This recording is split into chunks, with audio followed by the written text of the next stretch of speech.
سعودی عرب اور Thai land میں ایک نیلے ہیرے اور کچھ دیگر جواہرات کی چوری کے بعد منقطع ہونے والے سفارتی تعلقات 33 برس بعد بحال ہوئے ہیں۔ 1989 میں ایک سعودی محل سے قیمتی جواہرات کی چوری سے قتل کا ایک ایسا سلسلہ شروع ہوا اور ایک ایسا سفارتی بحران شروع ہوا جو لگ بھگ 3 دہائیوں تک جاری رہا۔ سفارتی تعلقات کی یہ بحالی اب تھائی لینڈ کے پرائم منسٹر کے سعودی عرب کے حالیہ دورے سے شروع ہوئی ہے۔ یہ نیلے ہیرے کی چوری کی کیا داستان ہے اور اس چوری کے بعد کیا واقعات پیش آئے، یہ آپ کو بتاتا ہوں۔ ہوا کچھ یوں کہ 1989 میں سعودی شہزادہ اور ان کی اہلیہ 3 ماہ کے لیے چھٹیوں پر گئے ہوئے تھے اور چور جانتا تھا کہ یہی اس کام کے لیے بہترین وقت ہے۔ یہ چور تھائی لینڈ کا ایک شہری تھا جس کا نام کریانگ کرائی ٹچامونگ تھا۔ کریانگ کرائی ایک بڑا خطرہ مول لے رہا تھا کیونکہ سعودی عرب میں چوری کی سزا ہاتھ کاٹنا بھی ہو سکتی ہے، لیکن کریانگ کرائی کوئی عام چور نہیں تھا۔ اس کی نظر ان درجنوں قیمتی جواہرات اور نگینوں پر تھی جو ان کے مالک اور سعودی شہنشاہ فہد کے سب سے بڑے بیٹے شہزادہ فیصل کی ملکیت تھے۔ ایک خاکروب ہونے کی وجہ سے کریانگ کرائی شہزادہ فیصل کے محل کے چپے چپے سے واقف تھا اور اس نے یہ جان لیا تھا کہ شہزادہ فیصل کے جوہرات جن تجوریوں میں محفوظ رکھے جاتے تھے، ان 4 تجوریوں میں سے 3 کو تالا لگائے بغیر چھوڑ دینا ایک معمول کی بات تھی۔ یہ ایک ایسا موقع تھا جسے وہ گنوانا نہیں چاہتا تھا۔ اس کی وجہ ایک یہ بھی تھی کہ کریانگ کرائی قرضوں کے بوجھ تلے دبا ہوا تھا اور یہ پابندیوں سے بھرے اس ملک سے باہر نکلنے کا ایک بہترین موقع تھا۔ شہزادہ اور شہزادی کے چھٹیوں پر چلے جانے کے بعد ایک شام اس نے اندھیرا ہونے کے بعد بھی محل میں رہنے کے لیے ایک بہانہ تراش لیا۔ اس نے تب تک انتظار کیا جب تک کہ عملے کے دیگر ارکان وہاں سے چلے نہیں گئے۔ اس کے بعد وہ چپکے سے شہزادے کی خوابگاہ میں داخل ہو گیا۔ اس نے کچھ جواہرات اٹھا لیے اور انہیں ٹیپ کے ساتھ اپنے جسم سے چپکا لیا۔ اس کے بعد اس نے اپنی صفائی کے سامان جس میں ویکیوم کلینر بھی شامل تھا، اس کے تھیلوں میں اس نے کئی جواہرات چھپا لیے۔ اپنی اس پوری کارروائی کے اختتام تک وہ تقریباً 30 کلو سامان لوٹ چکا تھا جس کی قیمت اس وقت کوئی $2 کروڑ کے قریب تھی۔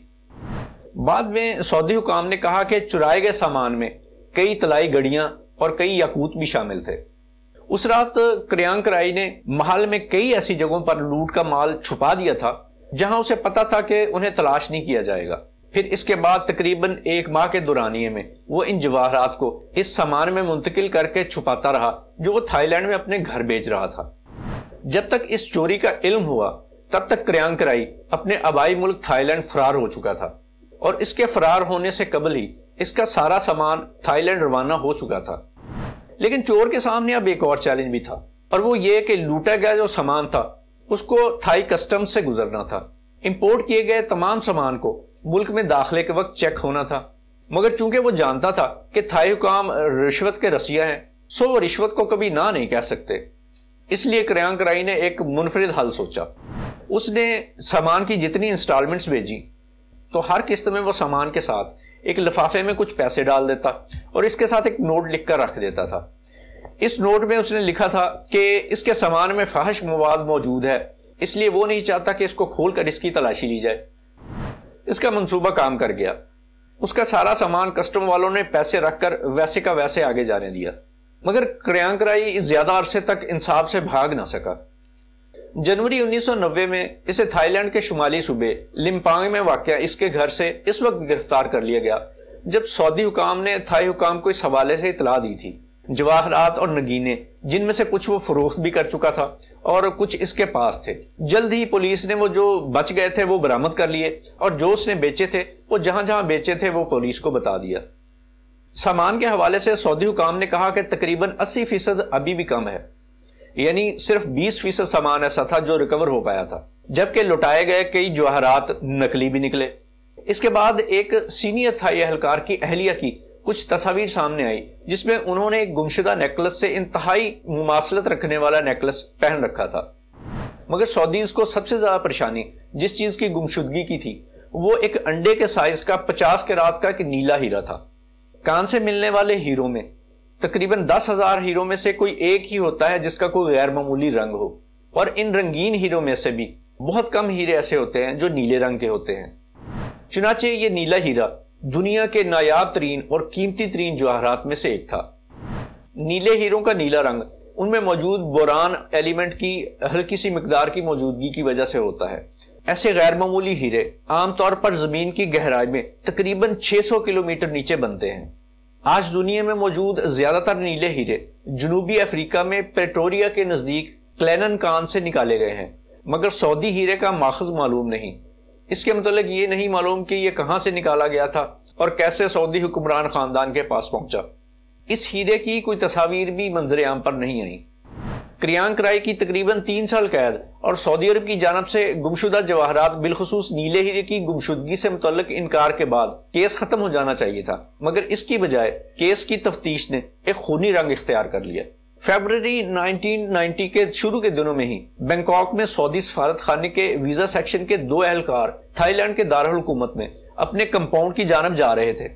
اپنی منزل سے کوئی آدھ میل دور ان کی گاڑی پر مسلح افراد نے فائرنگ کر دی اور دونوں اہلکار مارے گئے۔ اسی دوران ایک مسلح شخص ان دونوں اہلکاروں کے ایک تیسرے ساتھی کے اپارٹمنٹ میں داخل ہوا اور اسے بھی گولی مار دی۔ اس واقعے کے کچھ ہفتے بعد سعودی کاروباری شخصیت محمد الرویلی کو بینکاک بھیجا گیا تاکہ وہ گمشدہ سامان کے بارے میں پتہ لگا سکے، مگر انہیں بھی ہدف بنایا گیا، انہیں اغوا کیا گیا اور آج تک ان کا جسم نہیں مل سکا۔ خیال ہے کہ انہیں بھی قتل کر دیا گیا۔ ان تمام ہلاکتوں کے بارے میں کئی نظریات پیش کیے جاتے ہیں۔ سن 2010 میں بینکاک میں امریکی سفارت خانے کے سفارتی عملے کے ڈپٹی چیف کی جانب سے لکھے گئے ایک سفارتی نوٹ جسے بعد میں وکی لیکس نے شائع کیا، اس کے مطابق تینوں سعودی سفارتکاروں کا قتل شیعہ مسلم عسکریت پسند گروہ حزب اللہ کے ساتھ سعودی مخاصمت کا ایک حصہ تھا، مگر ایک سعودی اہلکار خاص طور پر اس حوالے سے قائل تھے کہ ان کے پیچھے حزب اللہ نہیں بلکہ کوئی اور ہے۔ سفارتکاری میں 35 سال کا تجربہ رکھنے والے محمد سعید کھوجا کو چوری کے کچھ ہی عرصے بعد تفتیش کی نگرانی کے لیے بینکاک بھیجا گیا تھا۔ انہیں تھائی لینڈ میں صرف 3 ماہ رہنا تھا، مگر وہ وہاں کئی سال تک مقیم رہے۔ ٹیکنیکلی ان کے پاس سفیر کا عہدہ نہیں تھا۔ اس کی وجہ یہ تھی کہ اس چوری کے بعد سعودی عرب نے تھائی لینڈ کے ساتھ اپنے سفارتی تعلقات میں تنزلی کر دی تھی، اس لیے کھوجا کے پاس سفیر کی بجائے ناظم الامور کا عہدہ تھا۔ تو سعودیہ میں اس وقت تقریباً 2 لاکھ کے قریب تھائی لینڈ کے شہری اپنی خدمات سر انجام دے رہے تھے۔ اس تعداد میں بہت تیزی سے کمی آئی اور یہ تعداد کم ہو کر صرف 15,000 رہ گئی۔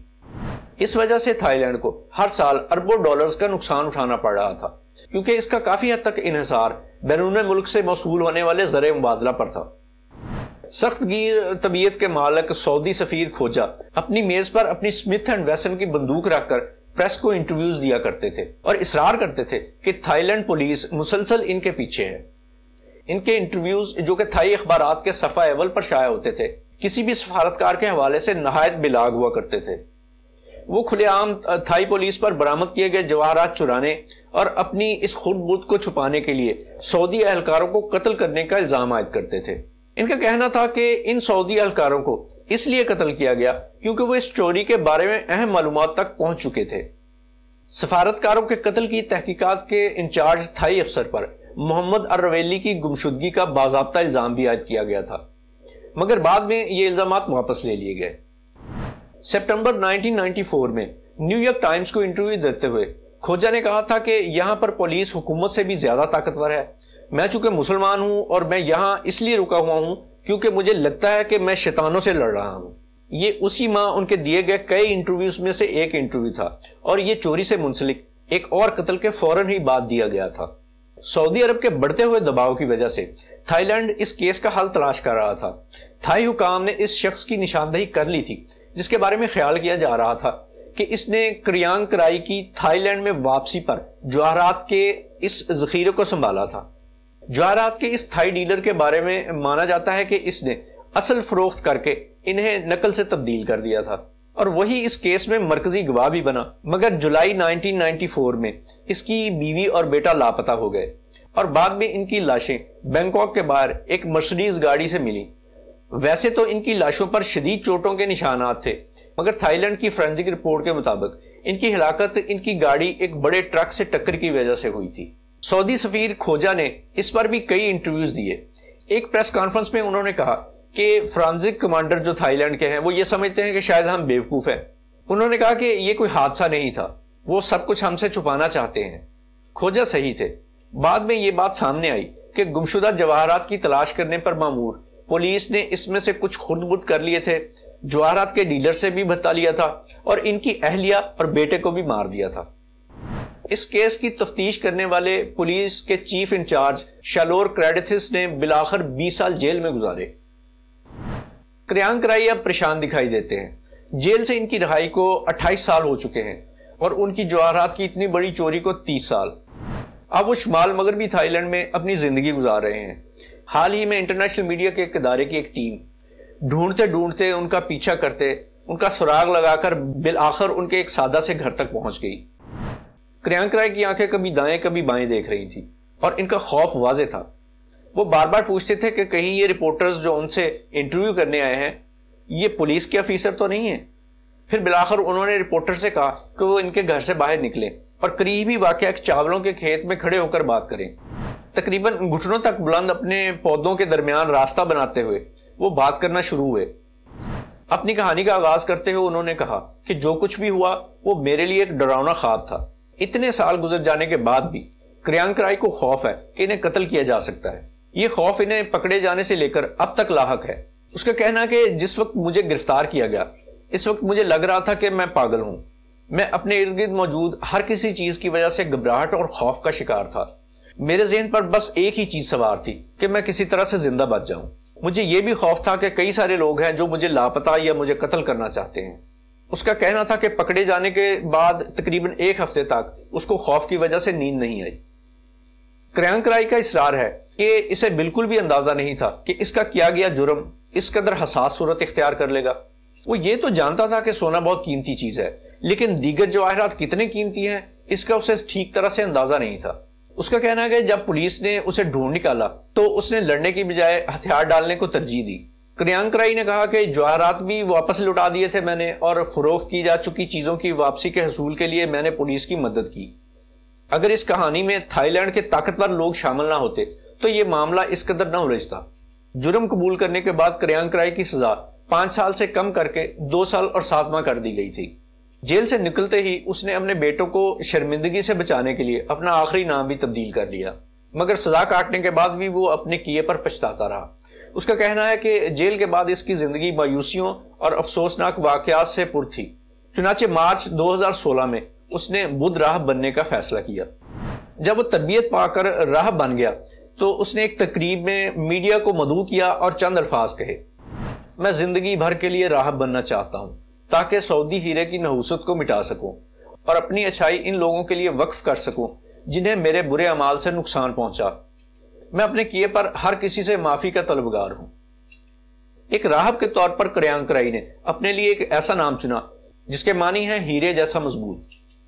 اس دن وہاں موجود لوگوں میں سے شالور کریڈتھس بھی تھا۔ یہ وہ پولیس افسر تھا جس نے اس کیس کی انویسٹیگیشن کی تھی اور خود کرپشن کی وجہ سے جیل میں چلا گیا تھا۔ شالور کو جواہرات کے ڈیلر کے خاندان کے قتل کے لیے قید کی سزا ہوئی تھی۔ تھائی میڈیا کے مطابق جیل میں بھی اس کا بیان تھا کہ وہ مجرم نہیں ہے، اور وہاں جیل میں اس نے مشہور گلوکار ایلوس کی نکالی میں ملکہ حاصل کر لیا تھا۔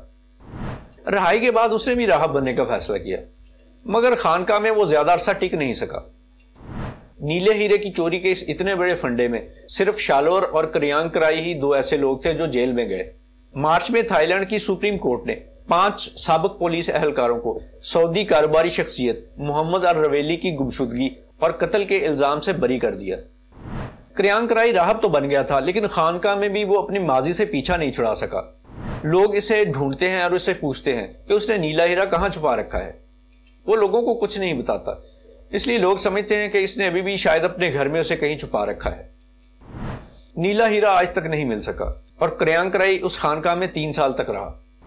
وہ کہتا ہے کہ میں زندگی بھر کے لیے راہب نہیں بنا رہ سکتا کیونکہ میرا خاندان بھی ہے اور اب میں 61 سال کا ہو چکا ہوں۔ کریانک رائی اپنی گزر بسر کے لیے کوئی بھی کام کر لیتا ہے، چاہے وہ چاولوں کے کھیت اگانا ہو یا کوئی مرمت وغیرہ کرنا۔ اپنے لکڑی کے گھر میں بیٹھے کریانک رائی کہتا ہے: اب میں ایک دیہاتی کے طور پر عام زندگی جیتا ہوں۔ میرے پاس زیادہ پیسے نہیں ہیں، یہ صرف اتنے ہی ہیں جس سے میرے خاندان کی گزر بسر ہو سکے، لیکن مجھے لگتا ہے کہ میرے لیے یہی حقیقی خوشی ہے۔